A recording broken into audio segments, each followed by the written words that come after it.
ಒಂದು supreme court ತೀರ್ಪನ್ನ ಎಲ್ಲರೂ ಶ್ಲಾಘಿಸ್ತಾ ಇದ್ದಾರೆ, ಮತ್ತೆ ಒಂದು ಒಳ್ಳೆ ತೀರ್ಪು ಅಂತ ಎಲ್ಲ ಇದು ಮಾಡ್ತಾ ಇದ್ದಾರೆ.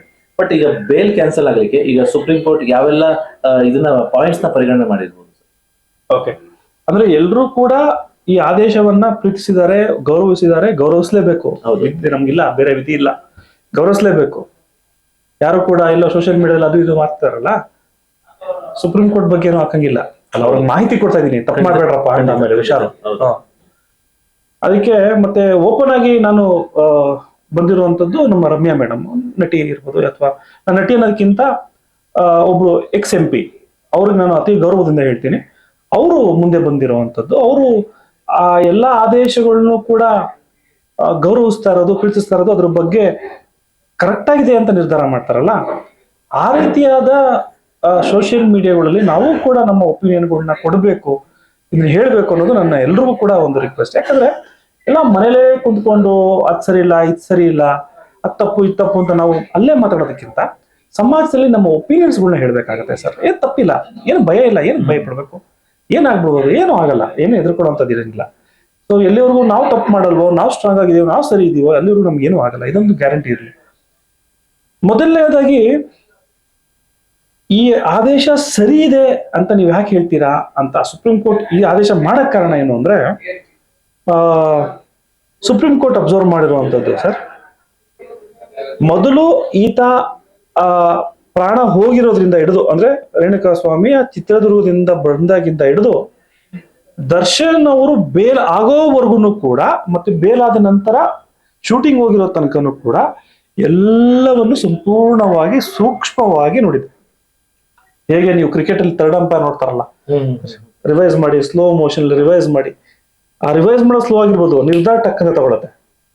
ಸೊ ಆ ರೀತಿ ಎಲ್ಲಾ ಕಡೆ ಇರೋ ದಾಖಲಾತಿಗಳನ್ನು ಕೂಡ ಸಂಪೂರ್ಣವಾಗಿ ಇಟ್ಕೊಂಡು ನೋಡಿದೆ. ಏನೇನ್ ನೋಡಿದೆ ಪ್ರಮುಖವಾಗಿ, ಇವೆಲ್ಲ ನೋಡಿದ್ರು ಕೂಡ ಪ್ರಮುಖವಾಗಿ ಏನಿದೆ, ಇಸ್ ದರ್ಶನ್ ಕೊಲೆ ಏನಕ್ಕಾಯ್ತು ಅದು ನೋಡಿದೆ. ಜೈಲಿನಲ್ಲಿ ಈತ ಏನ್ ಮಾಡ್ತಿದ್ದ ಅನ್ನೋದು ಕೂಡ ಪಾಯಿಂಟ್ ಆಗಿದೆ. ಇಷ್ಟು ಒಂದು ರಾಜ್ಯ ಆತಿಥ್ಯ ಇದೆಯಾ, ಹಬ್ಬ ಅಂತ ಕೂಡ ಇದು ಮಾಡಿದೆ. ಜೈಲಿನ ಅಧಿಕಾರಿಗಳು ಕೂಡ ಕ್ಲಾಸ್ ತಗೊಂಡಿದ್ದಾರೆ, ಆದೇಶದಲ್ಲಿ ಹೇಳಿದ್ದಾರೆ. ಅದ ನಂತರ ಬೇಲಿಂದ ಆಚೆ ಬಂದು ತಾವ್ ಏನ್ ಮಾಡಿದ್ರಿ, ಏನ್ ಗ್ರೌಂಡ್ ಮೇಲೆ ಮೆಡಿಕಲ್ ಬಂದ್ರಿ ಅದನ್ನು ನೋಡಿದೆ. ಇದೆಲ್ಲ ಆದ್ಮೇಲೆ ಇವ್ರು ಬೇಗ ಇವತ್ತೇ ಜೈಲ್ಗೆ ಹೋಗ್ಬೇಕು ಅಂತಿದೆ ಸರ್. ಅರ್ಥ ಮಾಡ್ಕೊಳ್ಳಿ, ಇವತ್ತೇ ಜೈಲ್ಗೆ ಹೋಗ್ಬೇಕು ಅಂತ ಹೇಳಿದೆ. ಎಂತಕ್ಕೆ ಅಂದ್ರೆ ಬೇರೆ ಪ್ರಕರಣಗಳಲ್ಲಿ 30 ದಿನ ಟೈಮು, 60 ದಿನ ಟೈಮು, ವಾರಗಟ್ಟಲೆ ಟೈಮ್ ಕೊಡ್ತಾರೆ. ನೀವು ಇಂಥ ದಿನ ಹೋಗಿ ಮಾಡುವ. ವಿನಯ್ ಕುಲಕರ್ಣಿ ಅವ್ರ ಕೇಸಲ್ಲಿ ತಮ್ಗೆ ಗೊತ್ತಿರ್ಬೋದೇನೋ, ಇಷ್ಟು ದಿನ ಟೈಮ್ ಕೊಡ್ತು. ಈ ಕೇಸಲ್ಲಿ ಇವತ್ತೇ ಬನ್ನಿ ಅಂತೂ. ಕಾರಣ ಏಕೆಂದ್ರೆ ಇಷ್ಟು ನೀನು ಪ್ರಭಾವಿ ಇರೋದಿದ್ರೆ ಅಂದ್ರೆ ಸಾಕ್ಷಿ ನಾಶ ಮಾಡ್ಬಿಡ್ತೀರಾ ನೀವು ಇನ್ನು ಆಚೆ ಇರೋಂಥದ್ದು ಬೇಡ, ಒಳಗಡೆ ಬನ್ನಿ ಅಂತ. ಇಷ್ಟೆಲ್ಲ ಆದೇಶ ಮಾಡಿರೋರು ಬೇಲ್ ತಿರ್ಗಾ ಕೊಡ್ತಾರ? ಸುಮ್ಮನೆ ನನ್ ಕೇಳ್ತಾರೆ, ಸುಮ್ಮನೆ ಬೇಲ್ ಆಗ್ಲಿ ಬಿಡ್ಲಿ ಅದು ಅವ್ರಿಗೆ ಬಿಟ್ಟಿದ್ದು, ಅವ್ರ ಹಣೆ ಬರ. ಬಟ್ ನಾನು ಸಮಾಜಕ್ಕೆ ಯಾವುದೋ ಒಂದು ಮಾಧ್ಯಮದಲ್ಲಿ ಹೇಳ್ಬೇಕಂದಾಗ ನಾನ್ ಸತ್ಯವನ್ನೇ ಹೇಳ್ಬೇಕಾಗತ್ತೆ, ಅದ್ಬಿಟ್ಟು ಬೇರೆ ಹೇಳಕ್ಕಾಗ್ಬಾರ್ದು, ತಪ್ಪಾಗ್ಬಾರ್ದು. ನಮ್ಗೆ ಯಾಕೆ ಸರ್, ಏನು ಇದೆ ಆಪ್ಷನ್, ನಾವು ನ್ಯಾಯದ ಪರ, ಸತ್ಯದ ಪರ, ಧರ್ಮದ ಪರ ಅಷ್ಟೇ. ಯಾರೇ ತಪ್ಪು ಮಾಡ್ಲಿ, ನಾನೇ ತಪ್ಪು ಮಾಡಿದ್ರೆ ದಯವಿಟ್ಟು ನನಗೂ ಅದೇ ಸ್ಥಾನದಲ್ಲಿ ಕೊಡಿ, ಅದಕ್ಕಿಂತ ದೊಡ್ಡ ಸ್ಥಾನದಲ್ಲಿ ಕೊಡಿ. ಚಪ್ಪಲಿ ಹೊಡಿರಿ, ನಾನು ಹೊಡ್ಸ್ಕೊಂತೀನಿ. ತಪ್ಪು ಮಾಡಿದ್ರೆ ಮಾತ್ರ ನಾನ್ ಮಾಡ್ಲಿ, ಅಥವಾ ನನ್ನ ಕುಟುಂಬದವ್ರು ಮಾಡ್ಲಿ, ಅಥವಾ ಯಾರೇ ಮಾಡ್ಲಿ, ತಪ್ಪು ತಪ್ಪೆ. ಇಲ್ಲ ಅಂದಾಗ ಅದನ್ನ ಹೇಳುವಂತ ಧೈರ್ಯವೂ ನಮ್ಗಿದೆ, ತಪ್ಪಿಲ್ಲ. ಯಾಕಂದ್ರೆ ನಾವು ಸಮಾಜದಲ್ಲಿ ಏನೋ ಒಂದ್ ಚೂರು ತಿಳ್ಕೊಂಡಿರೋಂಥವ್ರು ಅಂತ ಹೇಳಿದಾರೆ ಜನ, ನಮ್ಗೆ ಗೊತ್ತಿಲ್ಲ ನಾವು ತಿಳ್ಕೊಂಡಿದೇವಿಲ್ವಾ ಅಂತ. ಸೊ ಅದನ್ನ ನಾವು, ನೀವ್ ಹೆಂಗೋ ಒಂದು ಮಾಧ್ಯಮ ಕೂರಿಸಿ ನಮ್ಗೆ ಹೇಳಿಸ್ತಾ ಇದ್ದೀರಾ ಅಂದ್ರೆ, ಸೊ ನಾನು ಸತ್ಯವನ್ನೇ ಹೇಳ್ಬೇಕು. ಹಾಗಾಗಿ ಬೇಲ್ ಆಗಲ್ಲ ಸರ್, ಬೇಲ್ ಆಗಕ್ಕೆ ಸಾಧ್ಯವೇ ಇಲ್ಲ. ಇವೆಲ್ಲ ಪರಿಗಣಿಸಿರುವಂತ ಸುಪ್ರೀಂ ಕೋರ್ಟ್ ಕೊಟ್ಟಿರುವಂತ ಆದೇಶವನ್ನ ಸಾರ್ವಜನಿಕ ವಲಯದಲ್ಲಿ ಸ್ವಾಗತ ಮಾಡ್ತಾ ಇದ್ದಾರೆ. ಯಾಕೆ ಅಂದ್ರೆ ದುಡ್ಡಿರೋನು ಕಾನೂನನ್ನ ಕೊಂಡ್ಕೊಳಕ್ ಆಗ್ಬಿಟ್ರೆ ದೇಶದಲ್ಲಿ ದೇಶವಾಗಿರಲ್ಲ, ಭಾರತವಾಗಿರಲ್ಲ. ದುಡ್ಡಿರ್ಲಿ ದುಡ್ಡಿಲ್ಲದೆ ಇರ್ಲಿ, ಕಾನೂನಿಗೆ ಯಾವುದೇ ಬೆಲೆ ಇಲ್ಲ. ಕಾನೂನು ಯಾವತ್ತೂ ನ್ಯಾಯದ ಬೆಲೆ. ಯಾರು ಒಳ್ಳೇದ್ ಮಾಡ್ತಾನ, ಭಗವಂತ ಹೆಂಗೆ ಒಳ್ಳೆಯವ್ರ ಪರ ಇರ್ತಾನೋ ಕಾನೂನು ಹಂಗೆ ಒಳ್ಳೆಯವ್ರ ಪರನೇ ಇರ್ಬೇಕು, ಅವಾಗಲೇ ದೇಶದ ಸುವ್ಯವಸ್ಥೆ. ಎಸ್, ಹಾಗಾಗಿ ಸಾರ್ವಜನಿಕ ವಲಯದಲ್ಲಿ ಪ್ರಶಂಸೆ ಬಗ್ಗೆ ತುಂಬಾ ಇದ್ದಾರೆ. Very good judgment, very good judgment. Just I will take you for another case. ಈ ಕೇಸ್ ಏನು, ಪ್ರಜ್ವಲ್ ರೇವಣ್ಣವ್ರ ಕೇಸ್ನ ನಾನು ಯಾವುದೋ ಒಂದು ನಮ್ಮ ಮನೆ ಎದುರುಗಡೆ, ನಮ್ಮ ಇವ್ರ ಎದುರುಗಡೆ, ಮನೆಯಿಂದ ಆಚೆ ಬರ್ದಿರೋರು, ಯಾರ ಬಗ್ಗೆನೂ ಮಾತಾಡ್ದಿರುವಂತ ವ್ಯಕ್ತಿ ಹತ್ರ ಸುಮ್ಮನೆ ಕೇಳಿದಾಗ ಎಂತ ಜಡ್ಜ್ಮೆಂಟ್ ಹೇಳಿ ಕೊಡ್ಬೇಕದನ್ನ ಅಂತಂದ್ರು. ಮನೆಯಿಂದ ಆಚೆನೆ ಬರ್ದಿರೋರು, ಮಾತಾಡದೇ ಇರೋರು ಅಂತವ್ರು. ಅವ್ರ ಮಾತು ಅವತ್ತ ನ್ಯಾಯಾಲಯ ಆಯ್ತಲ್ಲ ಸರ್. ಹೌದು. ಅಂತವ್ರಿಗೆ ಕಾನೂನು ಬೇಕಾಗಿರೋದು. ಯಾರೋ ಬೆಳಗ್ಗೆ decide ಬಂದು ಮಾಡ್ಬಿಡ್ತಾರೆ, ಈ ವ್ಯಕ್ತಿ ಹಿಂಗೆ ಅಂತ ಆಲ್ರೆಡಿ. ಬೆಳಗ್ಗೆ ಬಂದು ಅದು ಮಾಡು ಇದು ಮಾಡು, ಕಾಂಟ್ರಾಕ್ಟರ್ ಮೋಸ ಮಾಡು, ಹಗರಣ ಮಾಡು, ವೈಟ್ ಅಂಡ್ ವೈಟ್ ಹಾಕೊಂಡ್ ನಡಿ, ಜೈಕಾರ ಹಾಕು, ಅಂತವ್ರಿಗಿಲ್ಲ ಕಾನೂನು. ಅಂತವ್ರ ಮನೆ ಒಳಗಡೆ ಇದಾರಲ್ಲ ಅಂತವ್ರ ಪರ ಇದೆ ಕಾನೂನು ಅನ್ನೋದು ನಮ್ಗೆ ಈ ಮೆಸೇಜ್ಗಳು ಬರ್ತಾ ಇದಾವೆ ಈ ಇದರಿಂದ. ಹಾಗಾಗಿ ಎಲ್ಲರೂ ಕೂಡ ಅದ್ರ ಪರವಾಗಿದ್ದಾರೆ ಸರ್. ಅಂತವ್ರು ಬರೀ 10 ಜನ ಇರ್ಬೋದು ಸರ್, ಈ ಕಾಂಟ್ರಾಕ್ಟರ್ ಕಳ್ಳರು ಗಿಲ್ರು ಪಾಲ್ರು ಅವರು ಎಲ್ಲ 10 ಜನ ಇರ್ಬೋದು. ಆದ್ರೆ ಈ ದೇಶದಲ್ಲಿ ಕೋಟ್ಯಾಂತರ ಜನ ಇದ್ದೀವಿ, ಅವ್ರು ಯಾರು ಕೂಡ ಆಚೆ ಬರ. ಸೊ ಹಾಗಾಗಿ ನಿಮಗೆ ಒಂದು ಪೋಸ್ಟ್ ನೋಡ್ಬೋದು, ತುಂಬಾ ಲೆಂತಿ ಮಾಡ್ತೀನಿ, ಐ ಆಮ್ ರಿಯಲಿ ಸಾರಿ. ಇಲ್ಲ ಇಲ್ಲ. ಒಂದು ಪೋಸ್ಟ್ ನೋಡ್ಬೋದು, ಹ್ಯಾಪಿ ಬರ್ತ್ಡೇ ಟು ಯು ಅಂತ ಯಾರೋ ಒಬ್ರು ಏನೋ ಹಾಕ್ಬಿಟ್ಟಿರ್ತಾರೆ, ಯಾರೋ ಒಬ್ರು. ಅವ್ರ ಒಬ್ಬಂದೇ ಆ ಏರಿಯಾದಲ್ಲಿ ಅವ್ರ ಬರ್ತಡೇ ಇರಲ್ಲ. ಹೌದು, ತುಂಬಾ ಜನ ಇರುತ್ತೆ. ಅವತ್ತು ಒಂದು ಮಗುವಿಂದ ಯಾರ್ಯಾರ್ದು ಹಾಕಿರ್ತಾರೆ. ಸೊ ಹಾಗಾಗಿ ಅಲ್ಲಿ ಹಾಕ್ಸ್ಕೊಳ್ಳೋಕ್ಕಿಂತ ಅಥವಾ ಅವ್ರು ಹಾಕಿರೋದಕ್ಕಿಂತ ವ್ಯಕ್ತಿ ಯಾರು ಅಂದ್ರೆ ಜಾಸ್ತಿ ಮೇಲೆ ಇರ್ತಾರಲ್ಲ, ಅವರ ಒಂದು ಪವರ್ ಜಾಸ್ತಿ ಇರೋದು ನನಗೆ ಹೇಳಕ್ ಇಷ್ಟಪಡ್ತೀನಿ ಸರ್. ಈಗ ಫೈನಲ್ ಆಗಿ ಈಗ ದರ್ಶನ್ ಅಭಿಮಾನಿಗಳು ಈ ಸಮಯದಲ್ಲಿ ಯಾವ ರೀತಿ ಏನಾದ್ರು ಮಿಸ್ಟೇಕ್ ಮಾಡುವಂತದ್ದಾಗ್ಲಿ, ಯಾವ ರೀತಿ ಇರ್ಬೇಕು, ಕಾನೂನು ಸಲಹೆ ಹೇಗೆ ಕೊಡ್ತೀರಾ? ನನ್ನ ನಗುನೇ ತಮ್ಗೆ ಆನ್ಸರ್ ಕೊಟ್ಟಿರ್ಬೋದು. ಪಾಪ ಅಭಿಮಾನತ್ವ ಇರ್ಲಿ ಸರ್, ತಂದೆ ತಾಯಿ ಮೇಲೆ ಜಾಸ್ತಿ ಇರಲಿ, ಬಂಧು ಬಳಗದ ಮೇಲೆ ಜಾಸ್ತಿ ಇರಲಿ, ಸ್ನೇಹಿತರ ಮೇಲೆ ಇರಲಿ. ಇವತ್ತು ನಾನು ನೇರವಾಗಿ ಹೇಳಬಲ್ಲೆ, ದರ್ಶನ್ ಇವ್ರಿಗೆ ಏನಾದ್ರೂ ಕೂಡ ಅಪಾಯ ಆಗಿದೆ ಅಥವಾ ಅವ್ರ ಆಟಿಟ್ಯೂಡ್ ಚೇಂಜ್ ಆಗಿದೆ ಅಂದ್ರೆ ಅದಕ್ಕೆ ಕಾರಣ ಅವ್ರ ಅಭಿಮಾನಿಗಳೇ ಸರ್. ಯಾಕೆಂದ್ರೆ ಅಣ್ಣ ನೀನ್ ಬೈದ್ರೆ ನಾನು ವಿಜಿಲ್ ಹೊಡಿತೀನಿ ಅಂತ ಹೇಳ್ತಾರೆ, ಅಣ್ಣ ನೀನ್ ಹಿಂಗ್ ಮಾಡಿದ್ರೆ ನಾನು ನಿಂಗೆ ವಿಜಿಲ್ ಹೊಡಿತೀನಿ ಅಂತ ಹೇಳ್ತಾರೆ. ಇವತ್ತು ಅದೇ ಎಲ್ಲೋ ಒಂದ್ ಕಡೆ ಮುಳು ಆಯ್ತೇನೋ ಅಂತದ್ದು. ಯಾಕಂದ್ರೆ ಅದು ಬಂದ್ಬಿಡುತ್ತಾ, ಆ ಒಂದು ಅಹಂ ಬಂದ್ಬಿಡ್ತಾ, ಅಥವಾ ನಾನು ಏನ್ ಮಾಡೋಣ ಯಾರು ಕೇಳೋರಿಲ್ಲ ಅನ್ನೋದಕ್ಕೆ. ನಾನು ಒಂದು 20 ಜನ ಹೊಗಳ್ಬಿಟ್ರೆ ನಾನು ಮೇಲೆ ಹೊಂಟೋಗ್ತೀನಿ, ನಾನು ಝೂಮ್ ಹೋಗ್ತೀನಿ.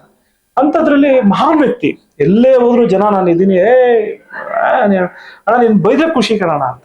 ಈ ತರ ಅಂಬರೀಷ್ ಅವ್ರು ಇದ್ರು. ಅಂಬರೀಷ್ ಅವರು ಅವ್ರ ಹತ್ರ ಬೈಸ್ಕೊಳಕ್ ಜನ ಪ್ರೀತಿಸ್ಕೊಳ್ಳೋರು, ಹಾರ್ಮ್ಲೆಸ್ ಫೆಲೋ. ಅವ್ರು ಬೈಯೋರು, ಏನೋ ನನ್ನ ಮಗನೇ ಅಂದ್ರೆ ಖುಷಿ ಅವ್ರಿಗೆ ಅಂತ ವಿಸಿಲ್ ಹೊಡಿಯೋರು. ಬಟ್ ಅವರು ಸಮಾಜದಲ್ಲಿ ಸ್ಥಾನಮಾನಗಳನ್ನ ಪಡೆದುಕೊಂಡವರು, ಸಮಾಜದಲ್ಲಿ ಹೆಂಗಿರ್ಬೇಕು ಅಂತ ಕಲ್ತವ್ರು, ಗಾಳ ಹಾಕಿರುವಂತವ್ರು, ಸಮಾಜನ ಗಟ್ಟಿ ಇಟ್ಕೊಂಡವ್ರು. ಪಾಪ ಎಲ್ಲೊಂದ್ ಕಡೆ ದರ್ಶನ್ ಅವರು ಯಾವ ಕೂಡ ಅವ್ರಿಗೆ ಸಿಗದೇ ಇರೋಂಥದ್ದು, ಒಂದ್ ಎಲ್ಲೋ ಒಂದ್ ಕಡೆ ಎಲ್ಲವನ್ನು ಕಳ್ಕೊಂಡ್ಬಿಟ್ಟು ಮೆಚ್ಚೋಕ್ ಹೋಗಿ ಅವರು ವ್ಯಕ್ತಿತ್ವ ಅಭಿಮಾನಿಗಳು ಮೆಚ್ಚೋಕ್ಕೋಸ್ಕರ ಅಲ್ಲ, ಆ ವಿಸಿಲ್ಗಳು, ಆ ಹೊಗಳಿಕೆ ಅಥವಾ ಆ ಪ್ರೀತಿ. ಈಗ ಮಕ್ಕಳು, ನಾನು ಇನ್ನೊಂದು ಹೇಳ್ತೀನಿ, ಮಗುಗೆ ತಂದೆ ತಾಯಿಯಾದ ಅತಿಯಾದ ಪ್ರೀತಿನೇ ಹಾಳು ಮಾಡುತ್ತೆ ಅಂತ ಒಂದು ಒಗಟಿದೆ ಗೊತ್ತಾ. ಅವ್ರ ಅಪ್ಪ ಅಮ್ಮ ಎಷ್ಟು ಪ್ರೀತಿಸ್ತಾರೆ ಅಂದಾಗ ಮಗು ಆಚೆಗಡೆ ಚೇಂಜ್ ಆಗುತ್ತೆ. ನಮ್ಮ ಅಪ್ಪ ಅಮ್ಮ ಇಲ್ವಾ ಹಿಂದ್ಗಡೆ, ಇಲ್ವಾ ನಮ್ಮ ಅಪ್ಪ ಅಮ್ಮ ಹಿಂದ್ಗಡೆ, ಎಲ್ಲದಕ್ಕೂ ಸಪೋರ್ಟ್ ಮಾಡ್ತಾರೆ ನಮ್ಮ ಅಪ್ಪ ಅಮ್ಮ, ಏನಾದ್ರು ನಮ್ಮ ಅಪ್ಪ ಅಮ್ಮ ಏನೂ ಅಲ್ಲ, ಅದು ಆಟೋಮೆಟಿಕ್ ಆಗಿ ಬಂದ್ಬಿಡುತ್ತೆ. ಆ ರೀತಿ ಎಲ್ಲೋ ಒಂದ್ ಕಡೆ ಮುಳುವಾಗೋಯ್ತೇನೋ ಅಂತ. ಜೈಲಿಂದ ಆಚೆ ಬಂದ್ಮೇಲೂ ಕೂಡ ಪಾಪ ಎಲ್ಲೋ ಅವ್ರು ಆಚೆ ಬರ್ಲಿಲ್ಲ, ಸುಮ್ಮನೆ ಇರಪ್ಪ ಅನ್ನೋರು. ಹೌದು, ತುಂಬಾ ಚೆನ್ನಾಗಿ ಹಿಂಗನ್ನೋರು ಕೈ ಮುಗಿ ಅಂದ್ರೆ ಏನೋ ಸಾಕ್ ಬಿಡ್ರಪ್ಪ ಅಲ್ಲ. ಬಟ್ ಜೋರಾಗಿ ಹೇಳಂಗಿಲ್ಲ, ಯಾಕಂದ್ರೆ ಆತನ ಜೀವನನೂ ಅಲ್ಲೇ ಇದೆ. ಹೌದು, ಈಗ ಅವರು ಮುಖ್ಯ. ನೆಮ್ಮದಿ ಬೇಕು ಸರ್ ಅಂತ ಯಾರೋ ಒಂದು ಹೇಳಿದ್ರು ಪಾಪ. ಅಂದ್ರೆ ಎಲ್ಲಾನು ಕಲ್ತಿದಾರ ಅವರು, ನೆಮ್ಮದಿ ಬೇಕು, ಜೀವನ ಇದಲ್ಲ ಸರ್. ಅಯ್ಯೋ ಜೇಲೇ ಇದು ಸರ್, ಕಲ್ಸ್ಬಿಡುತ್ತೆ ನನ್ ಮಗಂದು, ಜೇಲೇ ಇದು, ನಿಮ್ಗೆ ಏನೇ ಕೊಡಿ ಎಂತದೇ ಮಾಡಿ ಒಳಗಡೆ ಕುಂತ್ಕೊಂಡಾಗ ಒಂದಿದು. ಹಾಗಾಗಿ ದರ್ಶನ್ ಅವ್ರ ಅಭಿಮಾನಿಗಳು ನೋಡಿ, ನಾನು ಇನ್ನೊಂದು ಮಾತು ತುಂಬಾ ಗೌರವ ಅಂತ ಹೇಳ್ತೀನಿ. ದರ್ಶನ್ ಅವರ ಅಭಿಮಾನಿಗಳು ನೀವು ಅನ್ಕೊಂಡಂಗೆ ಏನು ಓದಿರೋರು ಅವರು ಇವರು ಅಂತ ಅನ್ಕೊಂಬೇಡಿ. ಸಾಫ್ಟ್ವೇರ್ ಇಂಜಿನಿಯರ್ ಇಂದ ಹಿಡಿದು, ಡಾಕ್ಟರ್ ಇಂದ ಹಿಡಿದು, ಲಾಯರ್ ಇಂದ ಹಿಡಿದು, IAS ಆಫೀಸರ್ ವರ್ಗು ಇದ್ದಾರೆ. ಇದು ನಾನು ನೋಡಿ, ಎಲ್ಲಾ ತರನೂ ಇದ್ದಾರೆ, ಎಲ್ಲಾ ಕ್ಯಾಟಗರಿ, ಎಲ್ಲ ವರ್ಗದಲ್ಲೂ ಇದ್ದಾರೆ. ಅವರವರ ಒಂದು ಪ್ರೀತಿ ಅದು ಅಭಿನಯದ ಪ್ರೀತಿ. ಆದ್ರೆ ವ್ಯಕ್ತಿತ್ವದ ಪ್ರೀತಿ ಯಾರು ಜಾಸ್ತಿ? ಕೆಲವರು ಇದೆಲ್ಲ ತಪ್ಪಾಗತ್ತಪ್ಪ, ಇದೆಲ್ಲ ಸರಿ ಇಲ್ಲ ಅನ್ನೋರು ಕೂಡ ಇದ್ದಾರೆ. ಸೊ ಅವ್ರ ಅಭಿನಯಕ್ಕೆ, ಅವರೆಲ್ಲ ಒಂದು ಅಭಿನಯಕ್ಕೆ ನಾನು ಕೂಡ ಅಭಿಮಾನಿನೇ ಸರ್. ಯಾಕೆ ಸುಳ್ಳು ಹೇಳಿ? ಕರಿಯ ಪಿಕ್ಚರ್ ಇದ್ದಾಗ ನಾನು ಸ್ಕೂಲಲ್ಲಿ, ನಾವು ಕಾಲೇಜಲ್ಲಿ ಓದ್ಬೇಕಂದಾಗ ನಮ್ಮ ಅಪ್ಪ ಅಮ್ಮನ ಹತ್ರ ಕಿತ್ತಾಡ್ಕೊಂಡು ಹೋಗಿ ಪಿಕ್ಚರ್ ನೋಡಿದ್ವಿ. ಅಭಿನಯ ಅದು, ಕ್ಯಾರೆಕ್ಟರ್ಗಲ್ಲ. ಕ್ಯಾರೆಕ್ಟರ್ ದೇವರಣಿಗೂ ಅಲ್ಲ, ಇವತ್ತೂ ಅಲ್ಲ, ನಾಳೆನೂ ಅಲ್ಲ. ಕ್ಯಾರೆಕ್ಟರ್ಗೆ ಬೇರೆನೇ ಇರುತ್ತೆ, ಅಭಿನಯಕ್ಕೆ ಖಂಡಿತವಾಗ್ಲೂ ಇದೇ ಇರ್ಬೇಕು. ಇದೇನಾದ್ರು ಟ್ರಯಲ್ಸ್ ಎಲ್ಲ ಮುಗಿದು ಒಂದ್ ವೇಳೆ ಅವ್ರು ತಪ್ಪಿತಸ್ಥರು ಅಂತ ಪ್ರೂವ್ ಆಯ್ತು ಅಂದ್ರೆ ಯಾವ ರೀತಿ ಏನೆಲ್ಲ ಶಿಕ್ಷೆ ಆಗ್ಬೋದು? ಲೈಫ್ ಇಂಪ್ರಿಸನ್ಮೆಂಟ್ ಅಷ್ಟೇ, ಮಾತಿಲ್ಲ. ಕೊಲೆ ಕೇಸ್ನಲ್ಲಿ ನಿಮಗೆ ಯಾವುದೇ ಕಾರಣಕ್ಕೂ ಶಿಕ್ಷೆ ಅಂತ ಆದ್ರೆ ಅದು ಲೈಫೇ. ಅದು ಬಿಟ್ಟು 3 ವರ್ಷ 10 ವರ್ಷ 3 ವರ್ಷ ಅವೆಲ್ಲ 14 ವರ್ಷ 7 ವರ್ಷ ಆ ಥರದ್ದೇನಿಲ್ಲ. 14 ಲೈಫೇ, ಲೈಫ್ 14 years ಜೀವಾವಧಿ ಶಿಕ್ಷೆ ಅಷ್ಟೇ. ಜೀವಾವಧಿ ಶಿಕ್ಷೆ. ಅಷ್ಟೇ, ಬೇರೆ ಬೇರೆ ಏನು ಬರಲ್ಲ. ಓ ಕೊಲೆ ಅರ್ಧಬರ್ಧ ಮಾಡಿದ್ಯಾ ಅದಕ್ಕೆ ಅರ್ಧಬರ್ಧ ಶಿಕ್ಷೆ ಅಂತ ಹೇಳಲ್ಲ, ಅದಕ್ಕಿರೋ ಪನಿಷ್ಮೆಂಟ್ ಅದನ್ನ. ಸೊ ಇವ್ರದ್ದು ಎಷ್ಟು ಇನ್ವಾಲ್ವ್ಮೆಂಟ್ ಇದೆ ಅನ್ನೋದು ಮ್ಯಾಟರ್ ಆಗುತ್ತೆ ಅಲ್ಲಿ. ಏನೇ ಇನ್ವಾಲ್ವ್ಮೆಂಟ್ ಇದ್ರು convicted is convicted, convicted is convicted ಅಷ್ಟೇ, ಗಿಲ್ಟ್ ಇಸ್ ಗಿಲ್ಟ್. ನೀವು ಎಷ್ಟು ಮಟ್ಟಿಗಿದೆ ಇವಾಗ ನೀವು ಚಾಕು ತಂದು ನನಗೆ ಕೈಲಿ ಕೊಟ್ಟಿದ್ದೀರಿ ಅಂತ ಅನ್ಕೊಳ್ಳಿ, ಚುಚ್ಚುವ ಬೇರೆನೇ ಆಗಿರ್ತಾನೆ. ಚಾಕು ತಂದು ಕೊಟ್ಟಿದ್ದಕ್ಕೆ ಶಿಕ್ಷೆ ಅಲ್ಲ, 302 ಏನ್ ಬರ್ಬೇಕು ಅದ್ ಬರ್ಲೇಬೇಕು. ಮೊಬೈಲ್ ತಂದು ಕೊಟ್ರೆ ಅದಕ್ಕೆ ಬೇರೆ, ವೆಪನ್ ಕೊಡೋದು ಬೇರೆ. ಸೊ ಹಾಗೆ ಈ ಪ್ರಕರಣದಲ್ಲಿ ಇವ್ರ ಇನ್ವಾಲ್ವ್ಮೆಂಟ್ ತಮ್ಗೆಲ್ಲ ಗೊತ್ತಿರೋದು, ಆ ಜಾಗದಲ್ಲಿ ಇದ್ರೋ ಇಲ್ವೋ, ಏನಾಯ್ತು, ಅವ್ರು ಹೊಡೆದ್ರೋ ಇಲ್ವೋ, ಅದ್ರ ಮೇಲೆ ಅದೆಲ್ಲ ಚಾರ್ಜ್ ಶೀಟ್ ಅಲ್ಲಿ ಇದೆ. ಆ ರೀತಿ ನೋಡಿದಾಗ ಇದು ಶಿಕ್ಷೆ ಆಯ್ತು ಅನ್ನೋ ಜೀವಾವಧಿನೇ, ಬೇರೆ ಮಾತೇ ಇಲ್ಲ. ಶಿಕ್ಷೆ ಆದ್ರೆ ಕನ್ವಿಕ್ಷನ್ ಆಯ್ತದೆ, ಯು ಕ್ಯಾನ್ ನೋಟ್ ದಿಸ್, ನೀವು ಇಟ್ಕೋಬಹುದು. ಅದಾದ್ರೆ ಅದನ್ನೇ ಆಗ್ಬೇಕು. ಆದ್ರೆ ಆದಷ್ಟು ಕಾನೂನಿನಲ್ಲಿ ಏನೆಲ್ಲ ಆಗುತ್ತೆ, ಮತ್ತೆ ಒಂದು ಸಲಹೆ ಕೊಟ್ರಿ, ಸಮಾಜದಲ್ಲಿ ಈ ಕಾನೂನು ಮುಖಾಂತರ ಏನೆಲ್ಲ ಪಾಠ ಕಲಿಬಹುದು ಅನ್ನೋದು. ತುಂಬಾ ಥ್ಯಾಂಕ್ ಯು ಸರ್. ನಾನೇನು ಕೊಟ್ಟಿಲ್ಲ ಸರ್, ಎಲ್ಲ ಸುಪ್ರೀಂ ಕೋರ್ಟ್ ಹೇಳಿರೋದನ್ನ ವಿವರಿಸಿದೀನಿ. ಕೊಡೋರು ಅವರು, ಹೇಳೋರು ನಾವು ಅಷ್ಟೇ. ಥ್ಯಾಂಕ್ ಯು ಸರ್, ನಮಸ್ಕಾರ.